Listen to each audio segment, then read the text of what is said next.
예, 우리가 이제 십자가복음에서 일단은 신앙의 본질을 우리가 배우고 있는데, 그 가운데서 이제 일단은 1과 하나님과의 친밀한 교제, 이제 그 부분이 이제 맞춰지고 2과인 하나님의 동역자 부분을 살펴보고 있습니다.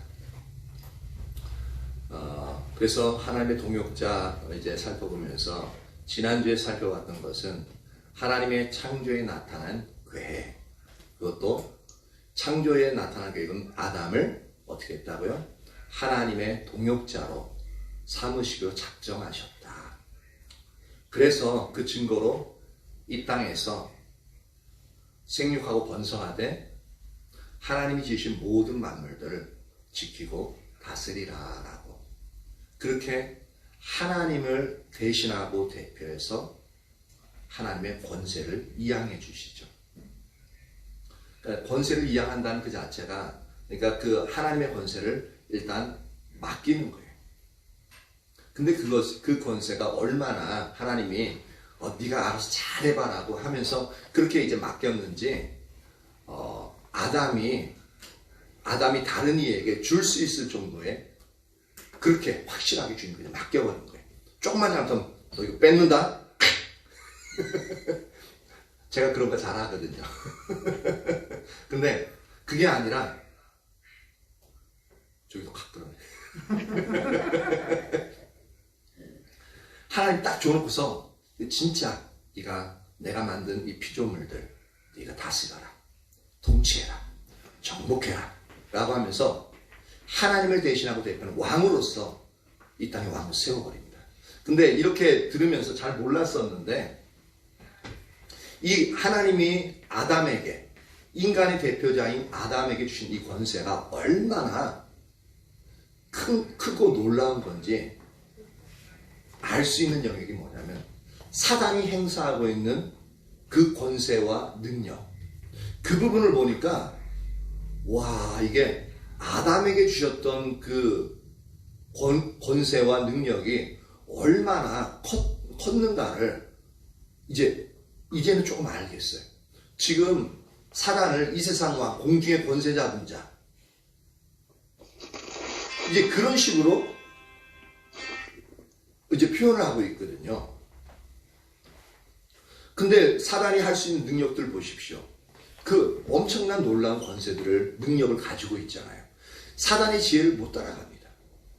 근데 아담이 타락하기 이전에 그러한 지혜와 능력 또한 그런 권세를 가진 자였다는 겁니다. 그래서 아담이 말할 때는 꼭 다른 사람이 들었을 때 하나님이 직접 말씀하시는 것 같은 그러한 효과가 있었던 거예요. 얼마나 컸으면, 얼마나 그 권세가 놀라웠으면. 그러니까 이런 것과 똑같아요. 이 나라의 대통령이 저한테 권세를 줬어요. 이 지역을 다스릴 수 있는. 근데 얼마나 그 권세를 확실하게 밀어줬던지 제가 말하는 것은 다 이루어져야 되는 거예요. 그러니까 대통령이 말하는 것, 이 나라의 통수권자, 단 유일한 한 사람이 말하는 것 똑같은 권세를 갖는 거예요. 이 지역 한 데에서. 그러면요, 경찰이 저를 건드리겠어요? 응? 누가 저를 건드리겠어요? 그리고 저를 보호하는 사람들, 경호원들이 얼마나 많겠어요? 제 말 한마디면은, 손가락 한마디, 손가락 딱딱 하면은 다 이루어지는 거예요. 근데 아담은 그 정도가 아니에요. 아담 말할 때 하나님이 말하는 것 같았다니까. 와, 이 아담 할아버지가 범죄하지 않았으면 우리가 오늘 이 땅에 죄 없는 땅에서 살면서 엄청났겠죠, 그죠? 솔직히 이렇게 얘기하지만 그것이 얼마나 큰지 가슴으로는 와닿지 않아요. 왜냐면 그것을 한 번이라도 그런 권세와 능력을 누려본 적이 없어가지고. 그런데 어쨌든 이 부분은 하나님이 더 이제 비춰주셔야 될 영역들인데 엄청났다는 겁니다. 그런 통치 권세, 즉 하나님이 대신하고 대표하는 그런 권세를 주시면서 하나님이 일로 와, 내가 이런 일 하거든, 그러니까 너도 내가 하는 일에 동참해 줬으면 좋겠어. 나랑 같이 하자. 이거예요. 하나님이 아담 보고 그 놀라운 권세와 능력 주시면서 나랑 같이 한번 일해보자. 오케이? 아담? 그러면 예, 하나님 좋습니다. 그렇게 하고 처음에는 그러면서 하나님과의 관계가 그렇게 너무너무 친밀한 관계로서 너무 아름다운 관계를 맺었다는 겁니다. 그런데 일순간 죄를 지음으로 말하면 그 죄가 가장 사랑하는 여인의 말을 들어가지고 나쁜 말은 안 들어야 되는데 가장 사랑하다 보니까 눈이 멀어가지고 그래서 사단도 가장 가까이 있는 사람을 치면은 그 가까이 있는 사람을 통해서 이제 치면은 넘어갈 줄 알고 하와를 통해서 아담을 넘겨버리는 거죠. 그래서 그 순간 모든 아담이 가지고 있던 통치 권세가 사단에게로 넘어가 버리게 되어집니다. 그래서 실제적으로는 그때의 하나님 아담과 함께 하시면서 동역자의 삶을 살기로 했던 그 부분을 사단이 방해함으로 말미암아 그것이 근본적으로 깨지게 되는 거죠. 그런데 우리가 다시 회복한 것은 뭐냐면 예수님이 십자가에 달려 죽으심으로 오늘이 이제 부활하신 이제 부분을 이제 기념하고 있는데 부활하심으로 말미암아 사망에서 생명으로 우리를 옮기시고 다시 우리를 베드로전서 2장 9절에 보면 왕 같은 제사장이요 거룩한 백성이요 하나님의 소유된 백성이요 다시 그것을 우리는 인식되어지지 않지만 놀라운 권세를 우리에게 다시 회복시키셨습니다. 근데 그렇게 회복시켰다고 우리가 막 쓸 수 있느냐? 그게 아니라 하나님과 동행함, 하나님과 친밀한 관계 가운데 하나님과 동행할 그때에만이 우리에게 주어진 그것이 이제 사용할 수 있게끔 되어진 겁니다. 그래서 오늘은 이제 그러면 그 사용하기 위해서는 동역자의 삶이 어떤 것인지 우리가 자세히 알 필요가 있잖아요. 그렇죠? 그래서 오늘은 두 번째로 동역자의 삶의 의미에 대해서 살펴보려고 합니다. 동역자의 삶을 산다는 것의 그 의미가 뭐냐? 이게 도대체 뭐길래 그러냐라는 거죠. 동역자란 말은 동업자라는 말과 동일한 말입니다. 그래서 일반적으로, 그러니까 우리가 국어 사전적으로 이제 살펴봤을 때 동업자는 재물과 시간, 재능과 노력을 공동으로 투자해서 그 이익을 공동으로 분배하는 것을 동업자, 동역자라고 합니다. 그래서 많이 투자한 사람은 많이 지분을 가져가겠죠. 그러나 성경에서 말하는 동역자는 우리가 일반적으로 알고 있는, 이 세상에서 우리가 사전적으로 알고 있는 동역자와는 다릅니다. 성경에서 말하는 동역자의 삶은 뭐냐면 하나님의 주도권과 인간의 동참이라는 두 가지 요소가 맞물려 있습니다. 이거 두 가지 요소가 반드시 있어야 돼요. 이 두 가지 요소가 조화를 이룰 때 동역자의 삶이 가능해집니다. 하나님의 주도권만 있어서 되는 것도 아니고 우리가 동참한다고 근데 하나님이 한다고 무조건 머리 뒤밀고 하나님 나 할게요. 하나님 지금 말씀하시지도 않는데 내가 주의 일은 뭐든지 할 거예요. 제가 교회를 지을까요? 아니면 어떤 일을 할까요? 이거 할까요? 저거 할까요? 그래서 막 열정이 넘쳐가지고 뭐든지 하려고. 이 둘 중에 하나만 있어가지고는 안 된다는 거죠. 이 두 가지가 조화를 이루어야 돼요. 그러면 이제 우리가 살펴볼 것은 하나님의 주도권은 무엇이고 그리고 인간의 동참이라는 부분이 어떤 것이냐를 우리가 살펴볼 필요가 있죠. 그래서 이 두 가지가 정확하게 살펴보고 이 두 가지 조화를 이루어야 된다는 영역들을 살펴볼 텐데 오늘은 하나님의 주도권에 대해서만 살펴보려고 합니다. 그 안에 이제 첫 번째 하나님의 주도권. 동역자의 삶에서 핵심적인 요소가 바로 하나님의 주도권입니다. 즉 하나님께서 모든 것을 주도하신다. 지금 뭐냐면 하나님이 앞서가신다는 거예요. 우리는 이제 그 찬양 작곡자가 이제 작사자가 어떤 의도로서 그 가사를 썼는지 모르겠지만 나의 등 뒤에서 나를 도우시는 주. 이 찬양 우리 많이 애창곡으로 부르는 곡 중에 하나잖아요. 그렇죠? 근데 그 부분을 들으면은 상당히 마음이 편안해지고 하나님이 내 뒤에서 내 삶을 도우시고 그러니까 내가 하나님을 의지하고 나갈 수 있어. 그러면서 내가 앞서 하나님 항상 도우시니까 내가 두려움 없이 나갈 수 있어. 이런 식으로 저는 맨 처음 그런 식으로 가사를 인식을 했었거든요. 근데 이제 작사자가 그런 인식으로 쓴 건지 아니면 다른 의미로 쓴 건지 그건 잘 모르겠어요. 근데 제3자 듣는 입장에서는 꼭 하나님 내 뒤에 오면서 내가 하는 것만 도와주는 것을 하나님 날 도와주세요 이거 하는 걸 그래 이렇게 밀어주기만 뒤에서 밀어주기만 하는 그러니까 내가 주도하는 거예요. 일을 내가 주도하고 하나님 뒤에서 뒤치다거리야. 나쁘게 말하면 뒤치다거리예요. 근데 성경에서 나와 있는 부분은 하나님 일하시는 부분은 그렇지 않다는 겁니다. 하나님의 주도권이라는 것은 하나님께서 모든 것을 계획하시고 내가 계획하는 게 아니라 하나님께서 모든 것을 계획하셔요. 그 모든 면에서 나를 인도해 가셔요. 그리고 그 모든 일들, 하나님 계획하신 그 모든 일들을 하나님의 능력으로 이루시고 성취하시는 것을 바로 하나님의 주도권이라고 합니다. 그러면 가만히 생각해보면 그럼 난 뭐야? 하나님이 다 계획했지. 하나님 다 인도하지. 아니 하나님이 능력을 다 이룬다 그러지. 난 뭔데?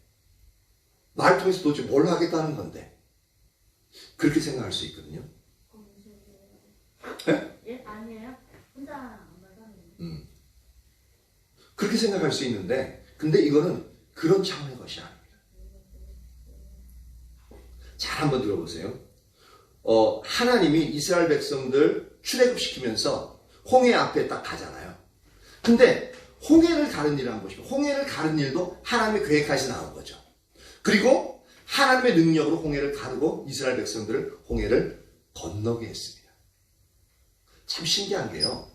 홍해 바다가 해협이기 때문에 이게 바다기 때문에 이게 수심이 이게 협곡으로 쫙 돼 있어가지고 엄청 깊어요. 수천 메타, 한 몇천 메타까지 내려가요. 그러니까 해발 2천 메타 이제 산을 올라간다 그래도 엄청 힘들잖아요. 저기 어디지? 전라도에 있는 뭐였더라? 그 산 그때 무슨 산 올라갔었죠? 내장산 말고 하여튼 거시기 산 좋은 데 있는데 목회자 기도회 한다고 갔었어요. 운동회 한다고.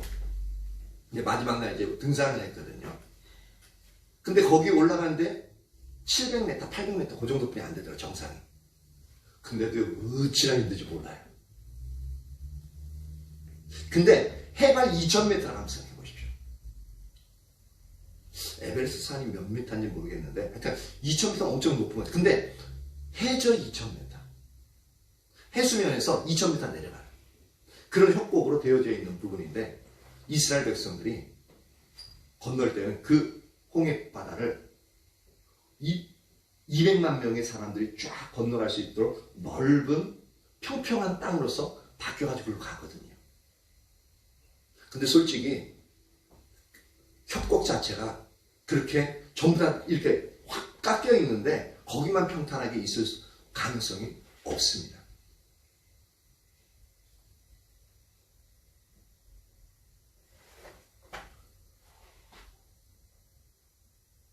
만약에 무너져서 이제 메워진다 그래도 이렇게 이제 어느 정도 깊이가 있는데 평평해서 그냥 그걸 건너간 거거든요. 그래서 어떤 이제 사람은 그 상상력을 동원해 가지고 이제 생각을 하는데 그래서 어떤 분들은 이제 거기만 어떻게 하나님이니까 거기만 평평한 줄 알고 하나님 이스라엘 백성은 거기 진치게 하고 글로 건너갈 수 있도록 거기를 갈랐다. 그래서 이스라엘 백성은 지나갔다라고 얘기하거든요. 그게 뭐 어떻게 보면 제일 합리적인 부분인 것 같기도 하죠. 거기 하나님이니까 평평한데 아니까 거기 가르면 지나갈 수 있잖아요. 근데 이성적으로 생각해봐도 다른 데는 협곡이 2000m 그렇게 넘는데 왜 거기만 평평하냐는 거죠. 깎여 나갔는데 왜 거기만 평평하냐는 거죠. 그건 있을 수 없거든요. 근데 우리가 이제 요단강 건널 때 보면은 어떻습니까? 요단강물 가를 때 즉각적으로 가르고 즉각적으로 통과하거든요. 그쵸? 근데 홍해 건널 때는 즉각적으로 못 건넙니다. 영화 보면 어떻게 해요? 모세가 쫙 가리키니까 바닷물이 쫙 쏟아오면서 좌에 물이 되고 쫙 해서 몇 분 안 돼서 쫙 달라지죠. 그리고 이스라엘 백성들이 막 지나고 쫙 가면서 물이 막 써 있으니까 뭐 고기들이 왔다 갔다 하니까 물 한번 손 찔러가요. 그러니까 고기들이 오다가도 막 도망가고 막 그러거든요. 상당히 극적으로 표현했죠. 근데 실제 성경은 바로 그 순간에 갈라지지 않았습니다. 동풍이, 그러니까 맞바람이에요. 홍해가 여기 있으면 반대쪽에서 동풍이 확 불어서 밤새도록 그 동풍이 불었다고 얘기하고 있습니다. 근데 그들이 건너는 동풍이 불어오는 쪽은 광야 쪽, 광야 지역입니다. 광야 지역이. 근데 그 동풍이 밤새 불어와가지고 땅을 물을 가르고 이제 땅을 말랐다. 그래서 마른 땅을 건넜다고 표현하고 있습니다. 그래서 이건 추측해 보면, 이건 성경에 안 나왔으니까 추측해 볼 건데, 그 동풍이 강하게 불면서 모래바람 있잖아요. 그런 것들을 하나님 불어서 밤새도록 거기서 이제 채운 게 아닌가. 그렇게 이제 생각을 이제 하는 사람이 있더라고요. 근데 그게 상당히 합리적이에요. 그건 이제 나중에 하늘나라 좀 먼저 물어보세요. 좀. 진짜 궁금해요. 물어보시면 전화 좀 해주세요. 아니 제가 먼저 가서 물어볼까요?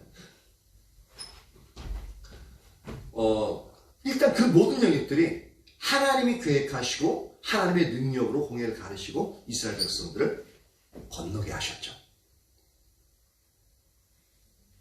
그리고 여호사밧 왕이 모압과 암몬과 그리고 마온의 연합군을 물리친 일도 하나님이 계획하셨고 또한 하나님의 능력으로 그 일들을 이루셨어요. 그리고 아나니아가 사도 바울을 치료하고 전도한 일도 하나님이 계획하셨고 또한 하나님의 능력으로 이 일들을 이루셨습니다. 그렇죠? 하나님이 앞서가셨어요. 하나님의 주도권. 하나님이 모든 것을 계획하시고 그리고 모든 부분으로 인도하시며 동시에 하나님의 모든 일들을 하나님의 능력으로 이루어 가신 거죠. 이게 바로 하나님의 주도권입니다. 하나님은 항상 앞서가시죠. 우리 뒤에서 우리가 앞서가면 너 잘 가. 내가 도와줄게. 그렇게 하시는 분이 아닙니다.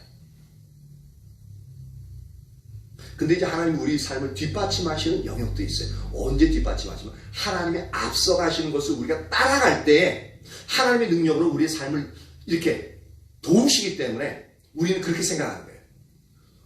계속 내가 기도하면 하나님 뒷받침해 주신다. 근데 그것은 우리가 하나님을 따라갈 때 그렇게 가능한 겁니다. 그래서 하나님의 능력으로 내 삶 속에서 이루어지는 거예요. 그러니까 순서를 잊으면 안 되는 겁니다. 아마 그 찬양의 작사자가 아마 그것을 염두에 두고 썼을 가능성도 커요. 근데 우리가 부를 때는 그 의도를 모르니까 주님이 우리 뒤에 있어서 돕는 그런 식으로 항상 인식이 되어지죠.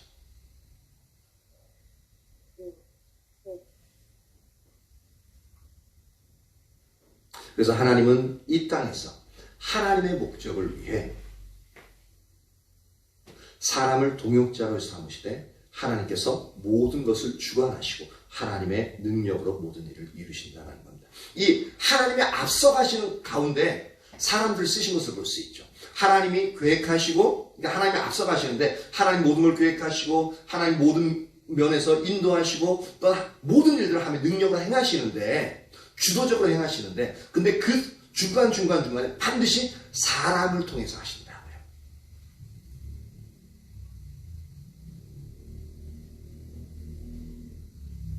그럼 왜? 우리한테 우리도 하나님의 형상을 닮아서 우리에게 생각하고 계획하고 이제 이룰 수 있는 능력이 있는데 왜 우리한테 주도권을 안 주고 우리 자녀들이 그래요. 왜 아빠는 아빠 마음대로만 하냐고. 나도 내 뜻대로 한번 해보자고. 응? 내 왜 자유권을 기본권을 박탈하냐고 막 그러고. 우리도 하나님 보면서 맨날 그런 소리 하거든요. 근데 하나님이 우리에게 일의 주도권을 맡길 수 없는 이유가 있습니다. 부모가 자녀들에게 그 일에 부모의 그늘 아래에 있을 때 성인이 되기 이전에 자녀들에게 그 주도권을 맡길 수 없는 이유가 있어요. 그게 뭐냐면 바로 우리에게 하나님이 우리에게 주도권을 넘기시면은 어떤 일이 일어나냐면 우리 안에 우리의 타락한 본성이 있잖아요. 그 타락한 본성에서 모든 하나님의 일들을 망치게 되어져 있습니다. 모든 부분에서 미숙하고 연약하고 잘 알지 못하는 우리의 자녀에게 모든 일의 주도권을 맡기면은 분명히 실패할 게 눈에 보여요. 근데 어떻게 맡겨요? 그쵸? 그러니까 간섭하는 거예요. 근데 자녀들은 어떻게 해요? 왜 잔소리야, 간섭이야, 내 주도권을, 내 자유권을 나에게 돌리도! 막 그러는 거예요. 근데 연약하기 때문에 못 맡깁니다. 하나님도 우리 안에 타락한 본성 때문에 하나님의 일, 우리 나름대로 일을 할 수 있다니까요. 우리 자녀들이 주도권 가지면은 자기 나름대로 일들을 할 수는 있어요. 근데 하나님이 원래 의도하셨던 그 일 그대로는 절대 못합니다. 부모가 원래 자녀에게 의도했던 이렇게 되어졌으면 좋겠다는 그런 부분들은 절대 안 나옵니다. 왜냐하면 우리 인간은 타락한 본성을 가지고 있기 때문에. 그래서 하나님이 앞서가시면서 주도권을 꼭 잡으셔야 돼요.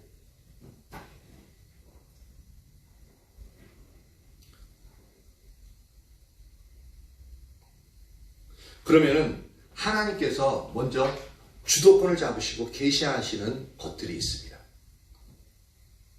하나님께서는 하나님의 목적을 성취하시기 위해서 주도권을 잡으시고 하나님의 백성들에게 세 가지를 계시하십니다. 그래서 오늘 오전에도 잠깐 살펴봤는데 하나님께서 우리에게 계시하시는 것들에 있어서 첫 번째가 뭐냐면 하나님은 무엇보다도 하나님 자신을 계시하셔요. 하나님 자신. 다시 말해서 하나님의 성품을 계시하십니다. 하나님이 어떠한 분이라는 것. 그럼 왜 하나님 자신, 즉 하나님의 성품을 계시하시냐라는 거죠. 거기에 두 가지 목적이 있습니다. 첫 번째는 우리를 하나님과의 친밀한 교제로 이끌기 위해서 그렇습니다. 그게 항상 하나님은 첫 번째입니다. 하나님과 사랑을 나누면서 진짜 알콩달콩하게 아빠 그러면 왜 내 아들아 왜 내 딸아 하면서 그렇게 알콩달콩하게 살기를 원하셔요. 솔직히 우리도 행복한 가정, 그러니까 우리가 남자든지 여자든지 행복한 가정을 꿈꾸면서 배우자를 원하잖아요. 그러면서 알콩달콩하게 사랑하면서 또 그 사랑의 결과물로서 자녀들 낳아서 또 자녀들과 함께 그렇게 아름다운 가정을 꿈꾸면서 살아가길 원합니다. 그게 하나님의 의도예요. 그래서 하나님이 하나님의 자신을, 하나님 성품을 우리에게 비춰주시는 겁니다. 그래서 나는 이런 하나님이니까 나랑 아름다운 관계를 가지자라는 겁니다. 그리고 두 번째 목적은 뭐냐면 우리가 하나님을 믿음으로 신뢰할 수 있도록 하기 위해서 하나님 자신을 우리에게 계시하셔요. 보세요. 이 땅에서의 지금 이제 하나님의 목적을 이제 성취하시기 위해서 세 가지를 계시하신다고 그랬잖아요. 그래서 그럼 이 하나님 자신을 계시하실 때 그 목적이 하나님을 믿음으로 신뢰할 수 있도록 하기 위해서 계시하신다고 그랬는데 그 주된 이유가 뭐냐면 하나님께서 이 땅에서의 하나님의 목적은 우리의 능력과 자원으로 절대로 이룰 수 없는 것들입니다. 하나님이 우리에게 나 이거 하기를 원하는데 너 같이 가자 그러면 아니 하나님 제가 할게요. 제가 할 수 있어요. 내가 할 수 있는 것처럼 보이지만 절대로 못합니다.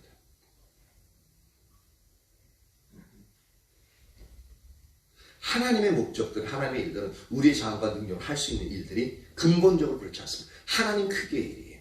하나님이 이루실 수 있는, 우리 인간들은 이루지 못합니다.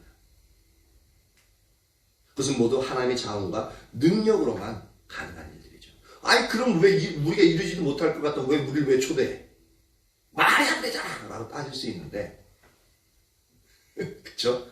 그쵸? 그러냐면 말이 안 되잖아. 우리 할 수 없는 걸 해놓고서 왜 우리를 초대하냐. 놀리는 것도 아니고. 근데 그래서 그 놀라운 하나님의 일에 그 목적이 우리가 동참하려면 하나님이 어떠한 분인지, 하나님의 능력 전능하신 분이고 우리를 도와주시고 또한 우리에게 힘주시는 그 하나님을 믿을 수 있는 믿음이 필요합니다. 하나님에 대한 믿음이. 나는 할 수 없어. 근데 하나님 나를 통해서 행하시길 원하신다. 그것을 믿는 믿음이 우리에게 필요해요. 그러기 위해서 하나님이 내가 어떠한 하나님이다라고 계시해 주시는 게 필요하다는 겁니다. 왜냐하면 우리가 하나님을 아는 만큼 하나님을 믿을 수 있기 때문에 그렇습니다. 두 번째로 하나님이 우리에게 계시하시는 것이 뭐냐면 바로 하나님의 목적을 계시하셔요. 그래서 우리로 하여금 그 목적에 동참하라는 하나님의 초청장이죠. 그러니까 하나님이 우리에게 너 선교사의 비전을 주셨다 그러면은 이게 뭐냐면 선교사로서의 선교사를 하나님이 어떻게든 선교사 만들어 끌고 가겠다는 얘기가 아니라 나를 선교사를 통해서 하나님이 놀라운 일들을 하고자 하는 이런 계획을 가지고 계신데 네가 동참하지 않을래라는 초청장이에요. 그것 자체가 나를 그렇게 선교사로서 완전히 이렇게 즉각적으로 하는 부분이 아니라 초청입니다. 그래서 하나님께 주도권을 잡으시고 하나님의 목적을 이루어 가시되 우리를 하나님의 동역자로 삼으셨기 때문에 우리로 그 일에 동참하도록 하나님의 목적을 우리에게 계시하시는 겁니다. 왜냐하면 우리가 하나님의 목적을 알아야 우리가 이게 하나님 뜻이구나. 저 순종할게요. 동참할게요. 라고 할 수 있는 거잖아요. 그래서 하나님께서 하나님의 목적을 우리에게 계시하셔요.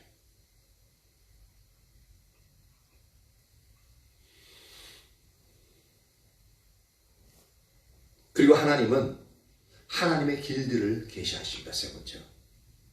왜 하나님의 길들을 계시하냐면은 하나님의 목적은 항상 하나님의 길로만 성취되기 때문에 그렇습니다. 우리가 하나님의 목적까지는 잘 듣고 잘 봐요. 목사가 되라면 목사가 되는 것, 아니면 사업가가 되는 것이 하나님의 뜻인 것 같아요. 그래서 사업에 대한 마음을 가지고 경영을 배우고 또한 일선에 뛰어들어가서 가장 밑바닥부터 내가 최종적으로 하고자 원하는 그 일들에 있어서 그 회사에 들어가가지고 그 일들을 배우는. 그래서 내가 계획을 딱 세워가 쫙 가거든요. 근데 그 하나님의 목적은 그러니까 내가 생각해서 그 일을 이루어가는 부분하고 하나님이 내게 말씀하시는 그 영역의 부분하고 목적 자체가 우리가 인식을 못하고 다를 수 있습니다. 그래서 내가 무작정 달라들고 그래서 최고 내가 보기에는 그 일들을 이루었다라고 모든 평생을 통해서 그것을 헌신하면서 이루었다고 내가 자부할 수는 있을지 몰라도 하나님의 길들, 하나님의 방법들을 그 자리까지 올라오지 않으면 하나님이 원하시는 하나님의 목적은 절대로 이루어지지 않습니다. 목회도 마찬가지예요. 그래서 애써가면서 교회도 짓고 수십 개의 교회를 짓고 막 이제 내가 애써가면서 어떻게 하든지 선교하고 그런 것들 귀하죠.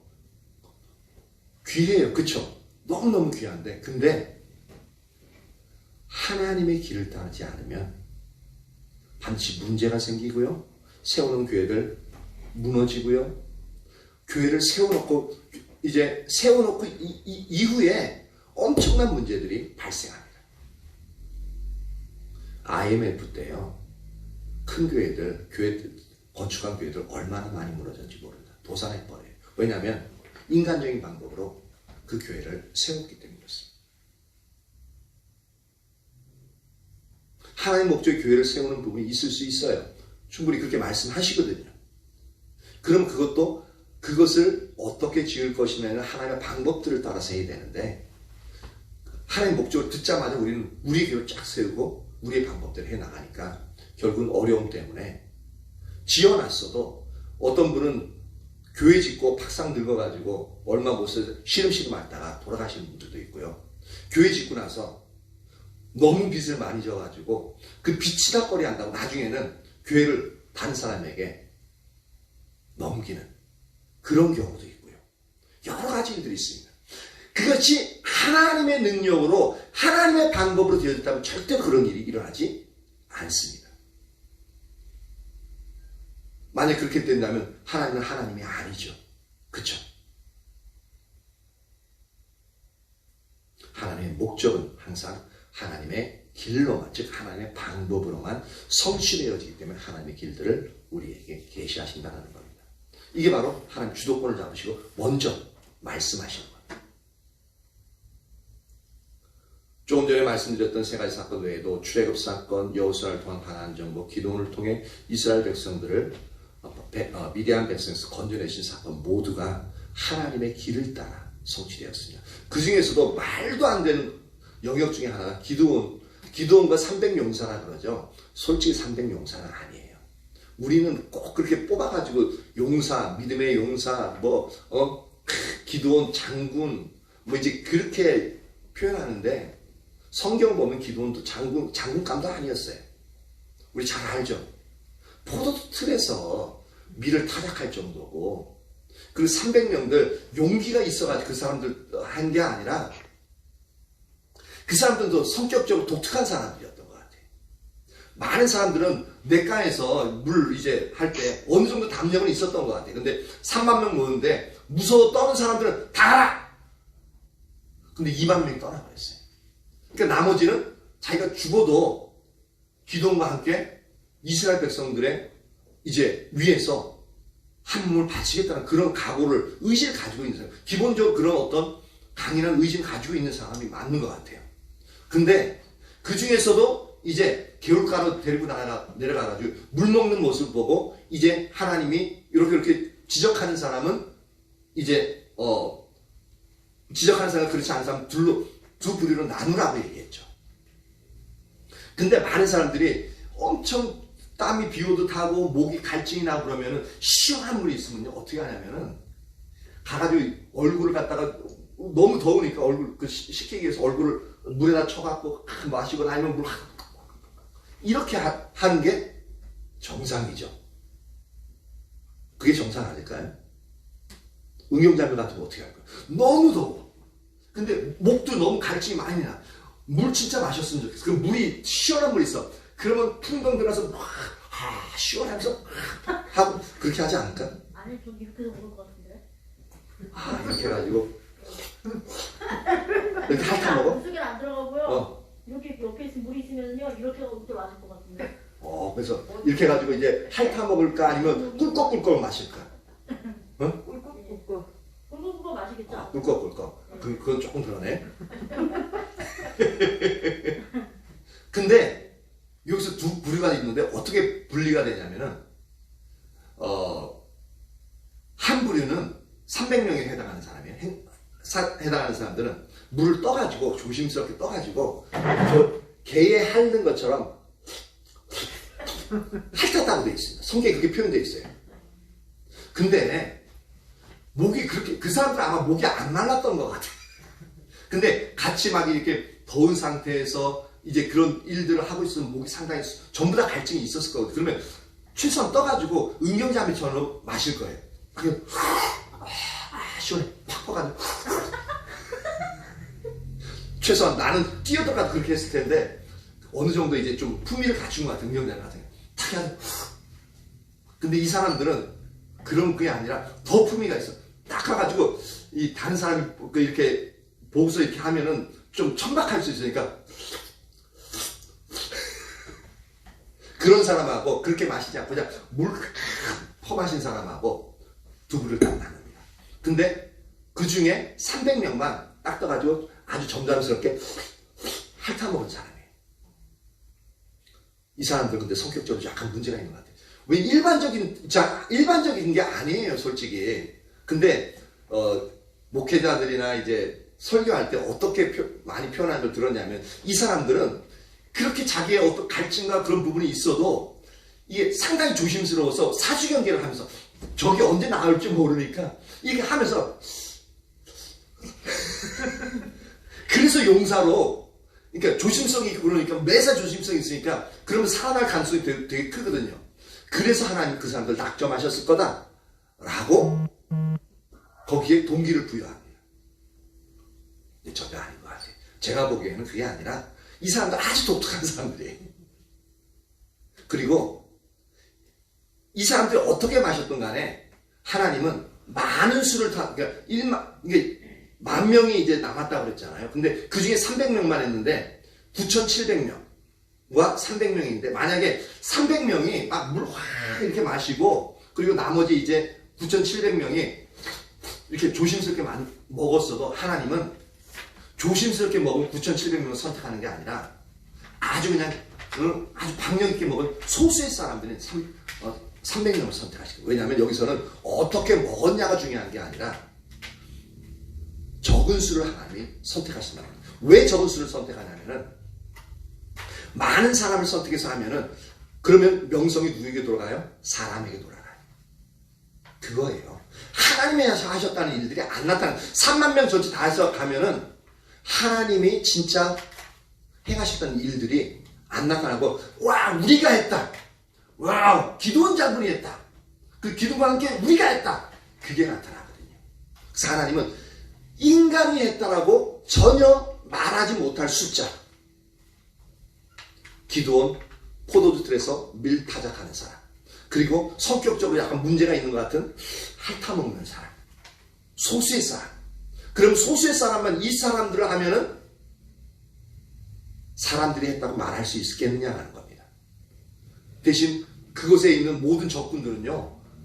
성경에 보면 바다의 모래와 같이 모래와 같이 그 수다한 사람이라고 말하고 있습니다. 그런 사람을 300명이 이길 수 있겠느냐는 겁니다. 절대 못 이깁니다. 그러니까 하나님이 하셨다는 걸 드러내기 위한 부분입니다. 다른 거 의미 부여할 거 없어요. 하나님이 하셨다는 것을 의미를 부여하기 위해서. 그래서 하나님의 방법, 하나님의 길들을 제시하시는 거죠.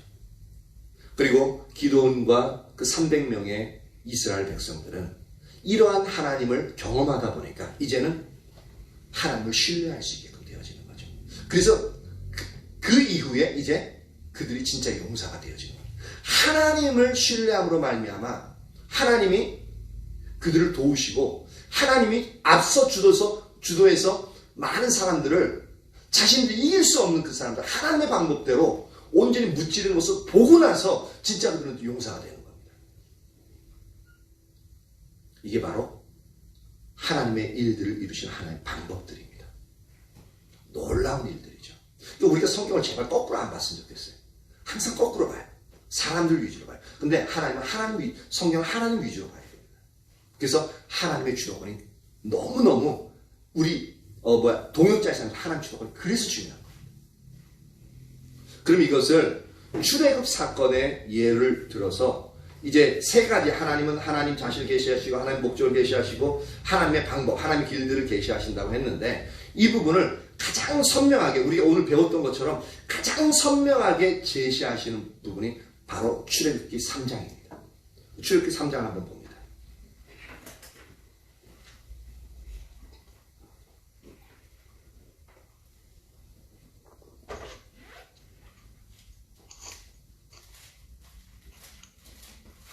하나님께서 하나님의 사람들을 통해 하나님의 목적을 성취시키시기 위해 어떻게 세 가지를 앞에 말했던 세 가지를 하나님의 동역자들이 계시하시는가에 대한 좋은 예가 바로 이제 출애굽 사건이죠. 그래서 출애굽기 3장 1절에서 22절 다소 길긴 한데 한번 이 부분을 통해서 어떻게 우리가 하나님이 이제 이 세 가지를 계시하시며 거기에다가 하나님의 주도권과 인간의 동참에 대한 그 영역들도 명확하게 나타나거든요. 다른 데서는 이런 부분들이 명확하게 안 나타나요. 근데 여기서는 그렇게 나타나요. 제가 이제 읽으면서 설명하도록 하겠습니다. 모세가 그의 장인 미디안 제사장 이드로의 양떼를 치더니 그떼를 광야 서쪽으로 인도하여 하나님의 산 호렙이 이름에 2절에 여호와의 사자가 떨기나무 가운데로부터 나오는 불꽃 안에서 그에게 나타나시니라. 그가 보니 떨기나무에 불이 붙었으나 그 떨기나무가 사라지지 아니하는지라. 이에 모세가 이르되 내가 돌이켜 가서 이 큰 광경을 보리라. 떨기나무가 어찌하여 타지 아니하는고 하니 그때 여호와께서 그가 보려고 돌이켜 오는 것을 보신지라. 하나님이 떨기나무 가운데서 그를 불러 이르시되 모세야 모세야 하시매 그가 이르되 내가 여기 있나이다. 하나님이 이르시되 이리로 가까이 오지 말라. 네가 선 곳은 거룩한 땅이니 네 발에서 신을 벗으라. 또 이르시되 나는 내 조상의 하나님이니 아브라함의 하나님, 이삭의 하나님, 야곱의 하나님이라. 여기서 보면 먼저 모세를 부르시기 이전에 모세에게 딱 나타나셔서 뭐냐면 모세야 모세 부르시고 이제 모세가 하나님을 알 수 있도록 하나님을 믿음으로 신뢰할 수 있도록 하나님 자신을 먼저 드러내시죠. 어떻게 드러내셔요?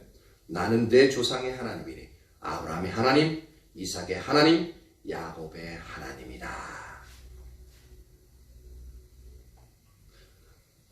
이 조상의 하나님으로 모세에게 나타나시는데 이건 뭐냐면 아브라함의 하나님, 이삭의 하나님, 야곱의 하나님, 즉 조상 때로부터 시작하셨던 그 일들을 이제 모세를 통해서 이루시겠다는 그런 의미를 내포하고 있습니다. 그러니까 하나님 자신을 이제 선명하게 비추어 주시는 거예요. 어떠한 하나님이라는 것을. 그러니까 모세가 그러니까 이게 하나님 자신을 계시하신 거죠. 그래서 모세가 하나님 배웠기를 두려워하여 얼굴을 가리매 여호와께서 이르시되 내가 애굽에 있는 내 백성의 고통을 분명히 보고 그들의 감독자로 말미암아 부르짖음을 듣고 그 근심을 알고. 이 8절부터는 뭐가 나오냐면 하나님의 목적을 모세에게 계시하십니다. 그 목적은 왜 계시하신다고요? 그 일에 모세가 동참할 수 있도록 초청하시는 거죠. 8절에 보니까 내가 내려가서 그들을 애굽인의 손에서 건져내고, 이게 하나님의 계획이에요. 그들을 그 땅에서 인도하여 아름답고 광대한 땅, 젖과 꿀이 흐르는 땅, 곧 가나안 족속, 헷 족속, 아모리 족속, 브리스 족속, 히위 족속, 여부스 족속의 지방에 데려가려 하노라. 이게 바로 하나님의 목적을 계시하신 거군요. 근데 여기서 우리가 하나 더 볼 수 있는 것은 뭐냐면 하나님의 목적을 계시하시는데 바로 여기에 하나님의 주도권이 있음을 봅니다. 하나님이 내려가서 하나님께서 일들을 행하시겠다는 겁니다. 여기에 하나님 주도권이 있죠. 그렇죠? 하나님의 주도권을 여기서 볼 수가 있습니다. 하나님이 앞서가시겠다는 거예요. 그럼 이제 하나님이 이제 모세가 동참할 것을 인간의 동참을 이제 요구하시는 영역도 나옵니다. 그러니까 이 하나님의 목적을 계시하는 이 부분에 이제 이 부분이 나오는 겁니다. 9절 이제 가라. 이스라엘 자손의 부르짖음이 내게 달하고 애굽 사람이 그들을 괴롭히는 학교도 내가 보았으니 이제 내가 너를 바로에게 보내어 너에게 내 백성 이스라엘 자손을 애굽에서 인도하여 내게 하래. 바로 이 10절이 모세로 하여금 인간의 동참, 모세의 동참을 요구하시는 부분입니다. 이제 가라. 내가 널 바로에게 보내겠다. 그리고 이스라엘 자손들 네가 이끌어내라. 즉 인간의 동참을 이제 요구하시는 부분이죠. 11절 모세가 하나님께 아뢰되 내가 누구에게 바로에게 가며 이스라엘 자손을 애굽에서 인도하여 내리이까. 하나님이 이르시되 내가 반드시 너와 함께 있으리라. 내가 그 백성을 애굽에서 인도하여 낸 후에 너희가 이 산에서 하나님을 섬기리니 이것이 내가 너를 보낸 증거니라. 모세가 하나님께 아뢰되 내가 이스라엘 자손에게 가서 이르기를 너희의 조상의 하나님이 나를 너에게 보내셨다 하면 그들이 내게 묻기를 그의 이름이 무엇이냐 하리니 내가 무엇이라고 그들에게 말하리까. 그리고 14절부터는 뭐냐면 그 방법을 묻는 거거든요. 어떻게 보내시긴 하는데 내가 지금 80살 노인네고 아무런 능력도 없는데 내가 어떻게 해야 되겠습니까? 라고 물어보는 겁니다. 그러니까 14절부터는 뭐냐면 하나님의 길을 하나님이 계시하고 있습니다. 근데 이 하나님의 길을 계시하시는데도 세 가지 부분을 나눕니다. 이 하나님의 길, 하나님의 방법을 계시하시는데 하나님 자신을 계시하시고 하나님의 목적을 계시하시고 하나님 또한 길들을 일러줍니다. 왜냐하면 모세를 통해서 이스라엘 백성들, 이스라엘 장로들에게 요런 하나님이 요런 방법을 가지고 요런 목적을 가지고 요런 방법으로 이제 너희들 구해내실 거야 하면서 이 전체를 하나님의 길을 모세에게 계시하시는 겁니다. 무슨 말씀인지 아셨죠? 자, 먼저는 하나님의 길을 계시하시는데 그 중에서도 이스라엘 백성들에게 하나님 자신을 계시하시는 영역이 나옵니다. 14절. 하나님이 모세에게 이르시되 나는 스스로 있는 자니라. 또 이르시되 너는 이스라엘 자손에게 이같이 이르기를 스스로 있는 자가 나를 너에게 보내셨다 하라. 보십시오. 먼저 이스라엘 백성들에게 하나님은 어떠한 하나님인지 그 부분을 갖다가 보여주는 겁니다. 모세를 통해서. 그러니까 하나님의 길들 중에서 먼저 아까 원리대로 하나님 자신을 계시하시는 부분을 볼 수가 있습니다. 또 모세에게 이르시되 너는 이스라엘 자손에게 이같이 이르기를 너희 조상의 하나님 여호와 곧 아브라함의 하나님 이삭의 하나님 야곱의 하나님께서 나를 너희에게 보내셨다 하라. 이렇게 이스라엘 자손에게는 스스로 있는 자 여호와 하나님을 이제 그렇게 계시하시고 너희 조상의 하나님이다. 아브라함과 이삭과 야곱의 하나님이다 라고 이것을 계시하라고 하나님 자신을 드러내시죠. 그럼 왜 하나님께서 여기서 스스로 있는 자다. 여호와 하나님 즉 스스로 있는 자다라고 이렇게 계시하냐면은 이 의미는 여호와 하나님은 스스로 계신 주권적인 하나님이라는 의미입니다. 그 하나님으로서 하나님의 백성과 함께 하시며 말씀하신 말을 반드시 이루실 분으로서 자신을 계시하시는 거예요. 그러면서 나는 너희의 아브라함의 하나님, 아브라함과 이삭과 야곱의 너희 조상의 하나님이다. 그래서 너희 조상 때부터 시작한 그 일들, 하나님의 거룩한 한 백성을 이루는 일들, 이제 너희를 통해서 그 일들을 이루겠다라고 계시하시는 겁니다. 그래서 나를 믿고 따라와라. 하나님을 믿음으로 신뢰하고 따라오라고 그런 의도를 가지고 하나님이 하나님 자신을 바로 이제 드러내는 거죠. 이게 하나님의 길을 계시하시는 부분에 있어서 이제 첫 번째로 하나님 자신을 계시하시는 부분입니다. 16절. 너는 가서 이스라엘의 장로들을 모으고 구체적으로 이제 방법들을 말씀하시죠. 장로들을 모으고 그들에게 이르기를 여호와 너희 조상의 하나님 곧 아브라함과 이삭과 야곱의 하나님이 내게 나타나 이르시되 내가 너희를 돌보아 너희가 애굽에서 당한 일을 확실히 보았나 이러면서 하나하나 어떻게 해야 될까 하나하나 이제 가이드를 이제 하나님이 모세에게 말씀하시죠. 17절. 요 17절부터는 뭐냐면 이스라엘 백성들에게 하나님의 목적이 무엇인지 요 부분을 이제 말하라고 명령하십니다. 내가 말하였거니와 내가 너희를 애굽의 고난 중에서 인도하여 내어 젖과 꿀이 흐르는 땅 곧 가나안 족속, 헷 족속, 아모리 족속, 브리스 족속, 히위 족속, 여부스 족속의 땅으로 올라가게 하리라 하셨다 하면 그들이 내 말을 들으니 라고 말하고 있습니다. 이게 바로 하나님의 목적을 이스라엘 백성들의 장로들에게 이렇게 이야기하라고 하나님 방법적으로 말씀하시는 거죠. 하나님 목적을 말씀하시고 그럼 세 번째는 이제 이 하나님의 길들 중에서 이스라엘 백성들에게 그럼 어떻게 이 목적을 이스라엘 백성들이 이룰 수 있을 것인가 이제 하나님의 방법들, 하나님의 길들을 이제 계시하시는 부분을 이제 볼 수가 있습니다. 18절 그들이 내 말을 들으니 너는 그들의 장로들과 함께 애굽 왕에게 이르기를 보십시오. 모세와 함께 이제 모세가 장로들과 함께 애굽 왕에 나가가지고 이제 얘기하라고 이제 어떻게 얘기할 것을 이제 알려주시는 거죠. 하나님의 길들을 얘기하시는 겁니다.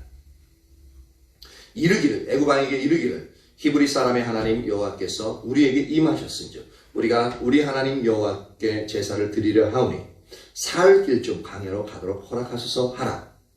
내가 하노니 강한 손으로 치기 전에는 애굽 왕이 너희가 가도록 허락하지 아니하다가 그러니까 이렇게 말해 그럼 근데 그 즉시 너희들 말을 들어주지 않을 거야. 근데 그래서 내가 애굽 왕을 칠 거야. 재앙으로 칠 거야. 상세하게 아주 말씀하시죠. 그 후에야 너희를 보낼 텐데 21절 내가 애굽 사람으로 이 백성에게 은혜를 있게 하죠. 그리고 그렇게 해서 나가게 될 텐데 근데 너희가 빈손으로 나가지 않을 거야 라고 말하고 있는 거죠. 은혜를 있게 할지라 너희가 나갈 때 빈손으로 가지 아니하리니 여인들은 모두 그 이웃 사람과 자기 집에 거류하는 여인에게 은폐물과 금폐물과 의복을 구하여 너희의 자녀를 꾸미라. 너희는 애굽 사람들의 물품을 취하리라. 이게 애굽 사람들의 물품을 취할 때 한 노략군이 한 나라를 침략해가지고 이렇게 물품을 취할 때는 정복자거든요. 그쵸? 칼을 통해서 죽이고 나서 빼앗는 겁니다. 근데 여기서는 놀라운 게 뭐냐면 그냥 쫓겨나는 게 아니라 하나님은 이스라엘 백성들에게 말씀하시는 것이 너희가 정복하고 나서 나가는 것으로 말씀하고 있는 겁니다. 이게 상당히 놀라운 겁니다. 피 한 방울 안 흘리고 이스라엘 백성은 피 한 방울 안 흘리고 노력해 갈 것을 말하고 있는 겁니다. 그것도 남자들이 가서 강제로 빼앗는 게 아니라 더 연약한 여성들이 이렇게 가서 확 빼앗는 것도 아니라 말하라고 얘기했습니다. 너희들 가지고 있는 은근패물 좀 나한테 줄래? 라고 말하는 겁니다. 평상시 같으면 어떻게 합니까? 씨알도 안 맥히는 소리예요. 그렇게 말했다가는 이게 감사가 얻어맞죠. 왜냐하면 노예가 그 주인 되는 주인에게 얘기하는 거니까 절대로 그 얘기 안 하죠.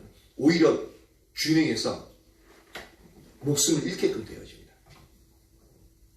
근데 그렇게 얘기하면은 그들이 죽을 거라고 얘기하십니다. 놀라운 말을 얘기하고 있는 거죠. 이게 바로 하나님이 하나님의 길들을 아주 자세하게 이스라엘 백성들에게 알려주시는 부분이죠. 이게 우리가 배우는 이 원리대로 이 출애굽기 3장에는 아주 자세하게 하나님이 이렇게 역사하신다. 그런 것 갖다 아주 선명하게 보여주고 있는 부분입니다.